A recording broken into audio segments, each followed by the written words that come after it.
So இன்னைக்கு இந்த video மூலியமா உங்க எல்லாரையும் ஒரு கும்பாபிஷேகத்துக்கு தாங்க இன்வைட் பண்ண போறோம். என்னது இது, போன்ல இன்வைட் பண்ணா போதுமா அப்படின்னு எல்லாம் நினைச்சிடாதீங்க. இதையே நேர்ல வந்து இன்வைட் பண்ண மாதிரி நினைச்சு நீங்க எல்லாருமே வரணும்னு நாங்க ஆசைப்படுறோங்க. கும்பாபிஷேகம் எப்போ அப்படின்னு பாத்தீங்கன்னா நவம்பர் 17 கார்த்திகை 2ஆம் தேதி காலையில 7 to 8:30 மணிக்குள்ள நடக்க போகுதுங்க. மற்ற டீடைல்ஸ் எல்லாமே இன்விடேஷன்ல கிளியரா இருக்கு, அதையும் செக் பண்ணிக்கோங்க. கோவில் எங்க லொக்கேட் ஆயிருக்கு அப்படின்னு பாத்தீங்கன்னா Erode district Perundurai to Chennimalai road URC petrol bunk பக்கத்துல என்ஜிசிஓ நகர்ல தாங்க இருக்கு.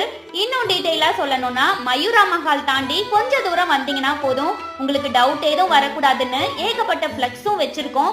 ரைட் சைடு உள்ள வந்தீங்கன்னா போதுங்க, கோயில் அங்கதான் இருக்கு. ஞாயிற்றுக்கிழமை லீவு நாள் தாங்க ஃபங்க்ஷன் வச்சிருக்கோம். ஸோ எந்த ஒரு சாக்கு போக்கும் சொல்லாம உங்க ஃபேமிலியோட குழந்தைங்களை எல்லாரையும் கூட்டிட்டு வந்துருங்க. கோபுர தரிசனம் கோடி புண்ணியம்.